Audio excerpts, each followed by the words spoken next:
Tonight on Nebraska Nightly. A former deputy is charged with manslaughter. The University of Nebraska names a new president. And 17 states file a lawsuit against a new rule. All on Nebraska Nightly.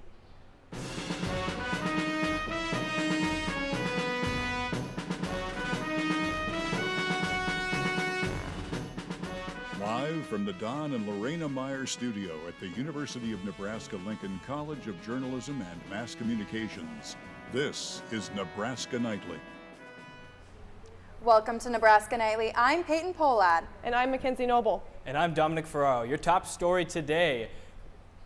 It has been a long time since the Lincoln area has seen weather like this, and it has been an afternoon of severe weather. Around 2:45, there are the first reports of a tornado touchdown near the Kawasaki manufacturing plant in northwest Lincoln. Around 3 p.m., there were reports of another touchdown near the Lincoln landfill. There's an overturned semi on Highway 6, with that highway being closed down just west of Waverly. Garner Industries reportedly suffered heavy damage to their building. At 3:45, there were reports of a large tornado over Elkhorn, and then at 3:50, a large tornado was spotted over Newman Grove, Nebraska. Storms and tornado warnings are still stretching across this entire eastern portion of the state, and storms will continue to move northeast into Iowa throughout the rest of the afternoon. Currently, right now, they just extended that warning in Douglas County until 5:15 p.m. If you're in the Omaha metro area, please seek shelter right now. Looking throughout the rest of the afternoon, reports of large hail. There's no significant damage other than what I just previously mentioned, and right now there is no reported injuries. And I'll have the latest in my weather segment here in a bit. Okay, well, this is my first tornado that I've ever seen. I didn't even really see it, but it was in my area. It was my first too, well. but gotta keep us all on our toes, I guess. It wasn't as bad as I thought it was going to be. So I take the good with the bad. We're not out of the woods yet, so we'll touch back here in a few moments, but hopefully nothing major for the rest of the afternoon. Well, thank you, Dominic. The NU Board of Regents has approved the hiring of Dr. Jeff Gold as president. Vote was 7-1 with Regent Kathy Wilmot opposed. Gold's contract will pay $1 million base salary plus perks that come to about $1.3 million in total compensation. A fight broke out at Lincoln High School between two students on Thursday. A knife was drawn during the altercation. During the fight, a 14-year-old student stabbed a 15-year-old student multiple times in the chest and arms. The student with the knife also slashed the wrist. Both students were rushed to urgent care for minor injuries. The 14-year-old boy was taken to the Juvenile Detention Center on suspicion of second-degree assault and use of a weapon to commit a felony. The students' identities will stay anonymous until the investigation is finished, and Lincoln High School officials ask if anyone comes upon the footage of the two students fighting to flag or delete the footage immediately, as it goes against the LPS safety handbook.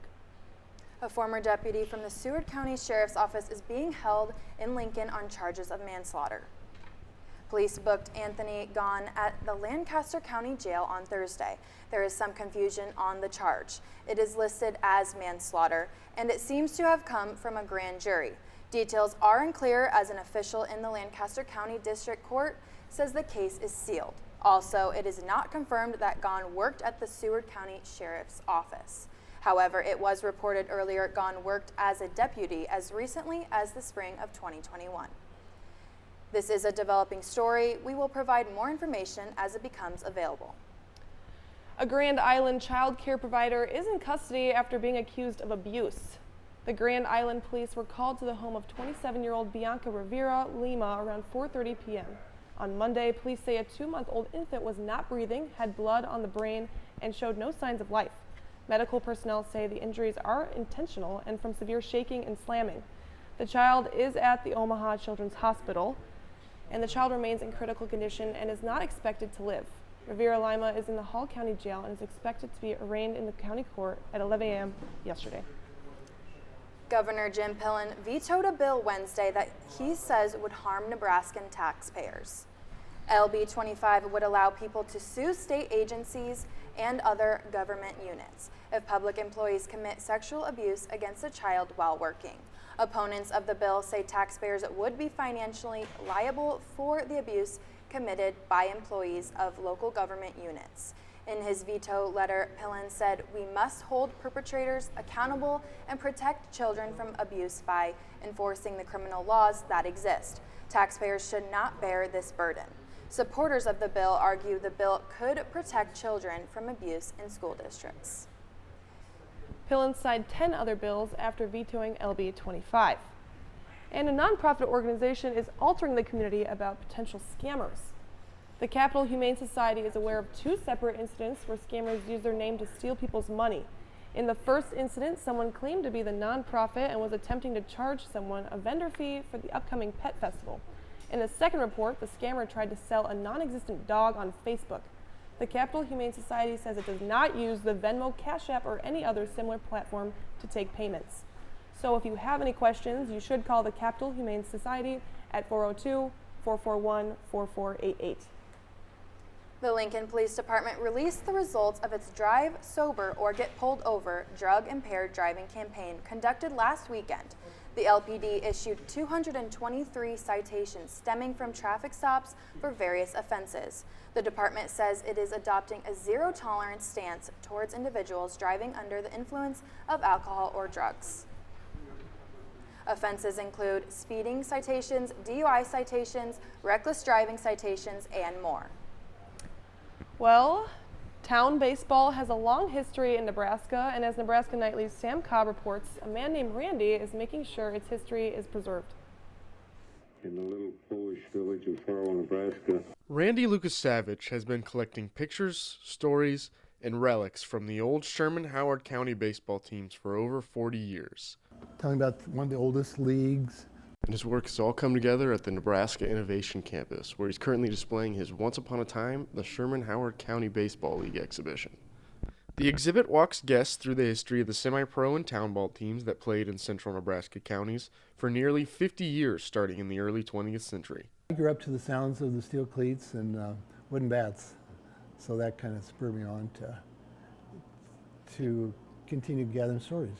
Randy can name each player and every photo he has, some of which go back as far as 1915. Howard Waltman, Dan Dilla, Grover Cleveland Alexander from St. Paul, Albert Horkey. A native of Farwell, Nebraska, Randy remembers the sense of community and hope he felt attending town ball games as a kid, and hopes guests leave his exhibit with some of that same feeling.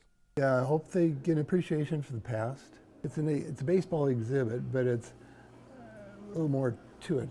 This is the exhibit's 26th and largest stop in its 40 years of existence, and will be open to the public on the second floor of the Nebraska Innovation Campus through the end of April. Sam Cobb, Nebraska Nightly.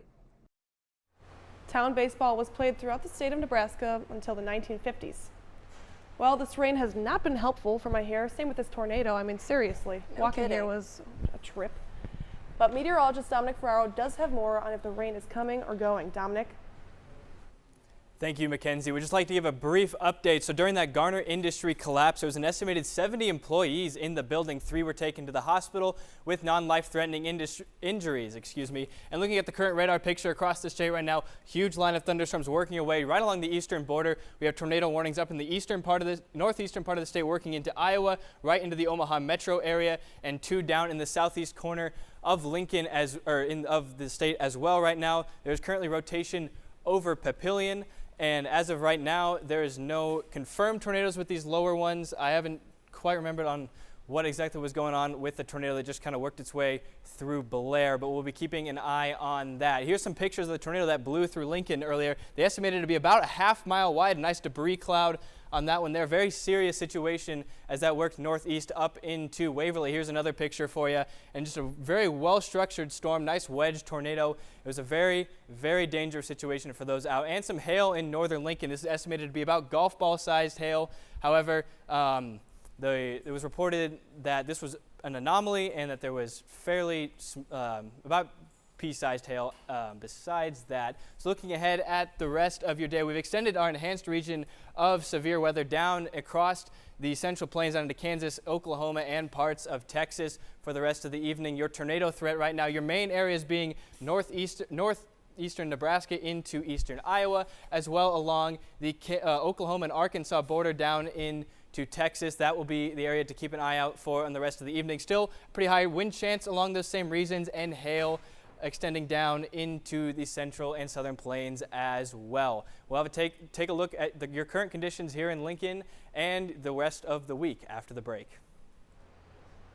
Thank you, Dominic. Coming up after the break. Cigarettes in big cities are seeing a hike in prices. An elderly woman shows us how to age gracefully. And is syphilis evolving? More when we return. Need for blood never stops. And at the Nebraska Community Blood Bank, your blood could help save lives. Right now, only 7% of the population donates blood.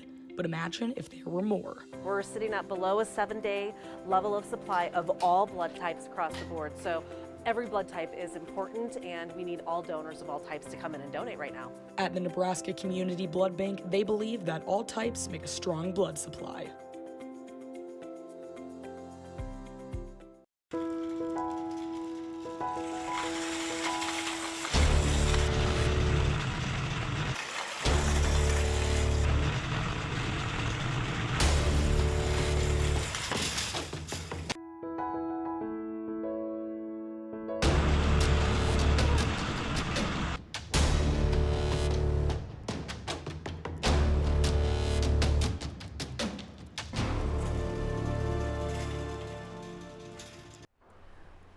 Well, with the spring game tomorrow, I'm really hoping for sunny skies. That would be nice. Dominic Ferraro has more. Dominic? Thank you, Mackenzie. Well, I hate to burst your bubble. We'll get to that here in just a second. Currently right now in the capital city, partly cloudy skies, 75 degrees for your temperature right now. Winds out of the southwest at 20 to 25 miles per hour. Looking ahead into tonight, couldn't rule out a stray shower or thunderstorm or two over the next couple hours. Partly cloudy skies for your evening tonight. Will drop down to 50 degrees. However, stay pretty windy at southwest at 15 to 20 miles per hour. Then spring game forecast for tomorrow. Sunny, however, we could look at some afternoon thunderstorms looking about 1 p.m. for those start times. So we'll see if we can kind of fit the spring game in there before those showers roll into the area. 77 though for your high, and winds will be out of the west at 5 to 10 miles per hour. Taking another look at your radar across the strait, 23 confirmed tornadoes right now have been reported so far in this event. 2 funnel clouds, still active warnings in northeast Nebraska, just north of the Omaha Metro, in the Omaha Metro, and down in the southeastern corner of the state. Taking a look at the next 18 hours, this cold front that's kind of initiated most of these storms will continue to work its way across the region, and we'll see the severe threat kind of push east across the country into Saturday. However, that next round of storms starting up just about midday tomorrow. Your current satellite imagery, nice strong cloud band across most of the country right now, especially the Central Plains. That's what's really driving that severe weather that we're seeing right now. A nice dry air filling in behind that as well, and that's giving us that kind of convective fuel that we need to make such, that's generating such strong rising motion that's giving fuel to these storms. Current statewide temperatures right now, 56 up in Valentine, 61 out in Scotts Bluff, 65 in North Platte. Those are kind of cooling off as rain is working through the area. 61 in Ord, 61 in Norfolk, 69 up in Omaha, and 75 down here in Lincoln the rest of your weekend. So a couple showers and thunderstorms are throughout the next couple days here. Sunday, showers and breezy, a high of 74. And then the sun returns on Monday, mostly sunny skies, 72 there. Tuesday, however, Sunday, and we'll be up into the 80s. And Wednesday, 76. Thursday, 73. It should be noted that there is still a chance for showers or thunderstorms kind of scattered throughout the middle part of the week. And then we close out on Friday, mostly sunny skies and 72 degrees. We'll have one last look at your weather at the end of the show. Thank you. Back to you at the desk. Thanks, Dominic. Our next story is about a special person who is originally from the Midwest and later left the country to work as a professor at a Christian college in Lithuania. As Nebraska Nightly's Alushaye Fakenled reports, now years later, she's back in Nebraska at an assisted living center teaching others and herself how to age well and prepare for death. Yes, the body's going the way of all flesh, but our spirit's being renewed. This is Marcelin Houghton, a retired Russian history professor and author of a newly drafted book about aging, death, and spirituality. Houghton lived a full life traveling all over the globe and publishing 5 books. But after a full life of accomplishments, one thing still plagued her. I couldn't figure out why I was so absolutely terrified, because my best friend, she and I would always go on and say, well, it's okay when we die. We've had a full, rich life, and so it's okay when we die. But you see, down deep, there's a part of me that doesn't believe it. In 2021, Houghton had a prolapsed uterus operation that left her fearing aging and death. But as a scholar, this led her to look more into the subject and to write our latest book, Waking Up Before We Die. What got me started really was this quotation from Corinthians, and it says, "And so we do not lose heart, even though the body is wasting away, the spirit is being renewed day by day." Houghton says this is a natural part of life that people can overcome by renewing their spirit daily. Activities like music, reading, thankfulness, exercise, and even yoga are all important for aging, death, and life in general. Michael Johnson is a friend of Houghton who proofread Marceline's book. We have recipes for preparing meals and various dishes in the meal. What Marceline does is offer a recipe book for growing old. Houghton says that since writing the book, she does not fear death nearly as much. We're still trying to figure out how to age gracefully and how to live well. How do we live well at whatever age we are? Olushayev Fakinlede, Nebraska Nightly. Shay says Marceline is very popular at her residence and is constantly impacting the lives of those around her. While the cost of cigarettes is increasing in Minneapolis, what could this mean for other big cities? A new city council measure passed Thursday has raised the minimum price for tobacco products to $15. The city hopes the measure will lead to a decline in cigarette use. The extra revenue from the new price will go to the stores that sell the products, and the city council amendment also increases the penalties for stores that violate the rules. A proposed repeal of Arizona's near-total ban on abortions won approval by the State House on Wednesday. Now the bill goes to the Senate. The House vote comes 2 weeks after a court decided the state can enforce the 1864 abortion law, which only offers an exception for saving the patient's life. 3 Republicans joined all 29 Democrats on Wednesday to repeal the law that predates Arizona's statehood and provides no exceptions for rape, including incest. U.S. Senate candidate Carrie Lake adjusted her position on abortion after the state court approved going back to the 1864 law. She called the Civil War era ban too extreme. In the meantime, Arizona's Democratic Attorney General says her office does not intend to prosecute providers or patients under the old law. The vote came after weeks of mounting pressure on Republicans in a battleground state during a presidential election year. While Republican attorneys general from 17 states filed a lawsuit Thursday against the Equal Employment Opportunity Commission. It's over a new rule under the Pregnant Workers Fairness Act that requires employers to provide accommodations for a worker getting an abortion. The Pregnant Workers Fairness Act provides workers with a variety of protections, including time off for recovery from childbirth, prenatal or postnatal appointments, and postpartum depression. The law also mandates most employers offer reasonable accommodations to workers related to pregnancy or childbirth, including providing time off for an abortion. The EEOC said in the rule it does not require employers to provide paid time off for the procedure. The Attorney General of Tennessee said in a statement that abortion mandate is, quote, unconstitutional federal overreach that infringes on existing state laws. The EEOC specified that the act is a workplace anti-discrimination law. Disease detectives in Chicago are seeing a worrisome trend. More syphilis patients are complaining of unusual and severe symptoms, including vision and eye problems, headaches and hearing loss, or dizziness. Doctors say these symptoms are usually associated with infections that have gone undiagnosed and untreated for years, not patients in early stages of the bacterial infection. Doctors in Chicago say they saw more than 24 cases with these symptoms last year. Nearly a third of them were in the early stages of the infection. Also, 68% lacked the typical symptoms of a rash or canker sore. Syphilis cases are on the rise in the U.S. In 2022, there were more than 207,000 cases reported. The CDC reports that it is the highest number since the 1950s. Another CDC report shows the fertility rate in the U.S. at its lowest in more than a century.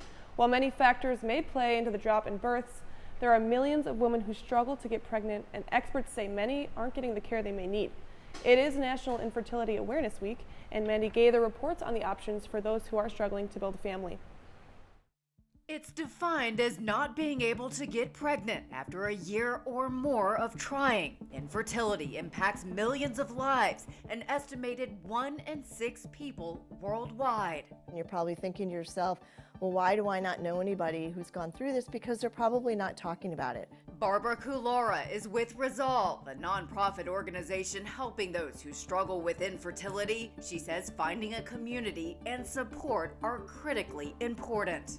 Reproduction is very private, and people feel very alone, and then they feel stigmatized. The World Health Organization says many of those who have trouble getting pregnant don't get the care they need. Kulora says infertility can be a life-altering diagnosis. It impacts you physically, it impacts you emotionally, it impacts you financially, it really impacts your relationships. There is help, Kulora says, to see a doctor, get a diagnosis, and go over treatment options, which can vary based on the cause of infertility. She says addressing the problem can take many forms.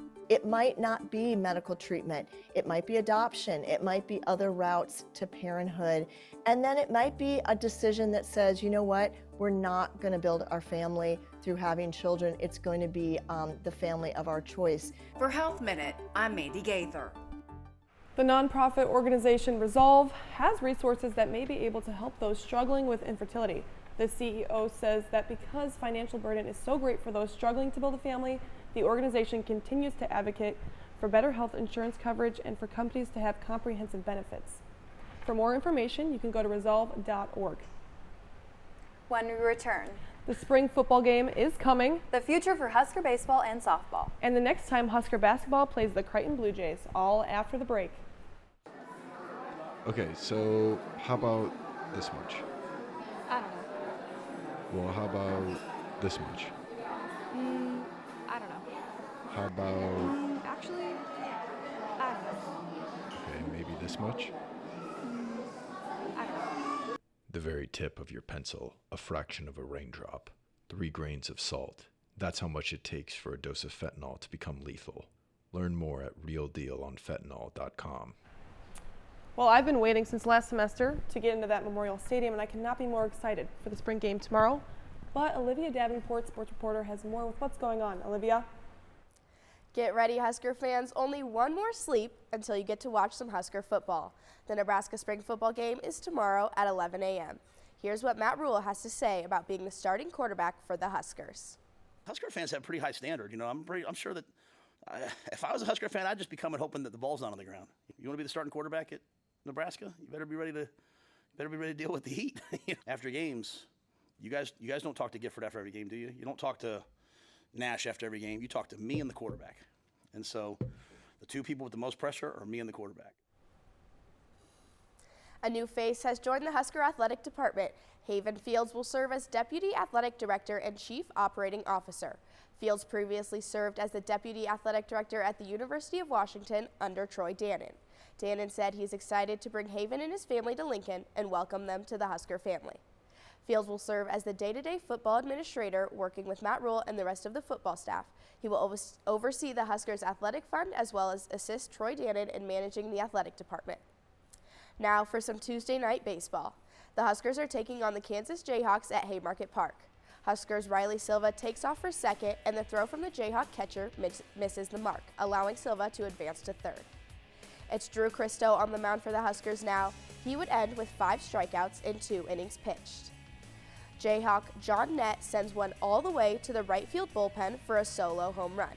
Jayhawks would go on to win 9-4. Nebraska falls to 25-13 and 8-4 in Big Ten play. Just across the sidewalk to Bullen Stadium now, where the Huskers are taking on the Iowa Hawkeyes. Kaylin Kinney on the mound for the Huskers, and she gets a ground ball from Hawkeye Gracie Baines. Billy Andrews makes the throw over to first for the out. The Huskers will try a squeeze bunt, but Caitlin Neal fails to get it down, and Samantha Bland finds herself in a pickle, literally. Bland changes directions 3 times and avoids the tag and remains safe at third. Scoreless through 7 innings, so extra softball it is. It's Bella Bacon at the plate now with runners on first and second, and Bacon finds the right center gap, and Samantha Bland gets across the plate. The Huskers have walked it off and win 1-0. Huskers move to 27-19 and 10-6 in the Big Ten. The first piece of the 2024-25 Nebraska men's basketball season has been put in place. The Cornhuskers will travel to Omaha to face in-state rival Creighton. The game is set for Friday, November 22nd. Tip-off will be announced at a later date. These schools have not played each other in November since the 2020-2021 season. Keep an eye out for the rest of the Huskers schedule, as it will be announced throughout the spring and summer. The Night at the Lead is this weekend at the Lead Center. This event is held to celebrate athlete success, and finalists for Male and Female Athlete of the Year have been announced. First up for the female nominations, volleyball player Merritt Beeson, soccer player Eleanor Dale, track and field athlete Axelina Johansson, and track and field athlete Rima Oteba. Now for the male nominations, wrestler Ridge Levitt, baseball player Brett Sears, track and field athlete Till Steinforth, and basketball player Keisei Tominaga. Well, I've said it before, but I'm really excited for that spring game. Yeah, it should be super exciting. I saw they sold 54,000 tickets, so Nebraska's showing up. Wow. Okay, well, coming up after the break, the premiere of a musical. And Lincoln Public Playhouse brings on its next production, all after the break.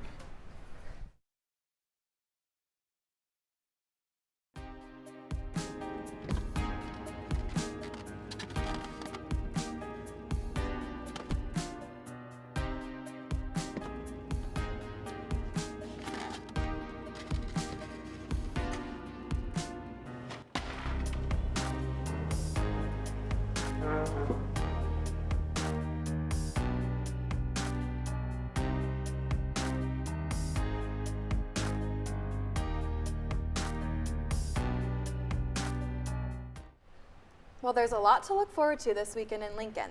Entertainment reporter Logan Eby has more.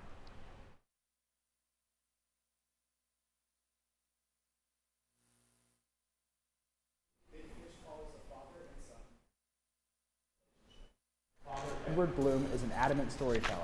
His son will separate his father's facts from fiction. The musical had its first performance last night, but the shows will continue until May 4th at 7:30 p.m. every night. Get ready for Lincoln Community Playhouse's next production, The Play That Goes Wrong. It is a classic whodunit set in the 1920s where the players are tasked with solving the murder at Haversham Manor. However, the show has an interesting twist. The thespians are terrible actors. Everything in the show is going to go from bad to terrible, from actors forgetting their lines, dead bodies that won't stay dead, and more hilarious outtakes. The Play That Goes Wrong shows May 3rd to the 5th and the 10th to the 12th. You can find more information at the Lincoln Public Playhouse's website. If you're looking for some terror in your life, Lincoln Grand Cinema is hosting a 45th anniversary showing of 1979's Alien, directed by Ridley Scott. This sci-fi horror classic is one of my favorite movies and is a great thing to check out if you're interested in a quick, fun scare. Back to you at the desk. Well, since there's so much going on with weather, let's take one last look with Dominic Ferraro. Dominic?